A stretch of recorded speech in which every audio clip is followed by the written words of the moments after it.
The Earth was attacked by an alien race. In media reports, the aliens are designated as the enemy. The military gives the nickname Mimics Imitators. The aliens managed to capture Western and part of Central Europe. The armies of states unite, realizing that there is no other chance to win. The only success in the war was achieved at the Battle of Verdun, thanks to the use of exoskeletons, in one of which simple Sergeant Rita Vrataski single-handedly destroyed more than 100 mimics, for which she gained worldwide recognition and received the nickname Angel of Verdun. The soldiers respectfully call her Full Metal Bitch, but Vrataski herself does not like this option. To recruit new recruits, the military is conducting a grandiose PR campaign for the Angel of Verdun in the media. U.S. Army Major William Cage wakes up in a helicopter approaching Western Front headquarters in London. He meets with the front commander, General Brigham. He announces that Cage will take part in the upcoming landing in Normandy. Major Cage counters that he is a press secretary, a civilian at heart, and has been sent to run a PR campaign. He threatens to make the general responsible for losses to society. The general orders the guards to arrest the major. Cage tries to escape, but is paralyzed by electric shock. The hero comes to his senses at a military base in the London suburb of Heathrow, where he realizes that he has been demoted to private and enrolled in a group that will parachute in Normandy tomorrow. During the first fight, Cage meets Rita Vrataski, but she dies like everyone else around her.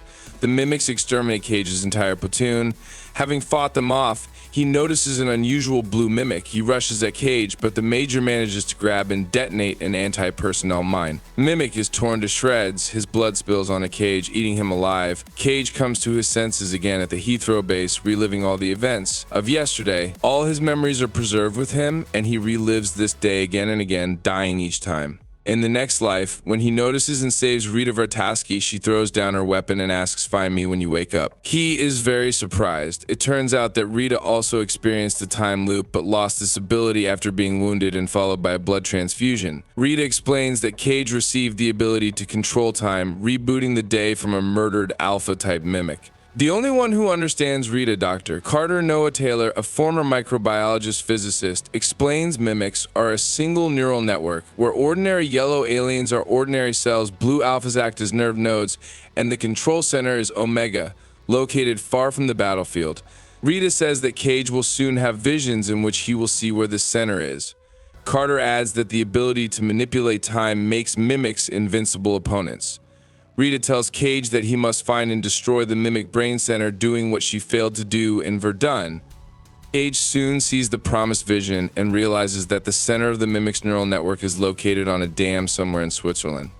At the cost of numerous repetitions, Cage manages to get there. For this, he trains a lot. Rita explains to him that this ability cannot be transferred to another person. Cage hints at sex, saying it might work, but Rita assures him that she tested the method and it doesn't work. In one version of the future, Cage doesn't believe in his success and flees the base and the battlefield to London. He sees how the mimics take over London and manages to understand before his death that inaction means that the war is lost. One of the futures, Cage understands that Rita will inevitably die on the way to the final goal. Having made every attempt to save her life, Cage gives himself away, and Rita, realizing this, reveals her middle name to him, hinting that now he is someone she can trust. Having decided to go to Omega alone, Cage gets to an abandoned dam but does not find Omega there, but encounters an Alpha-type mimic who tries to capture him alive.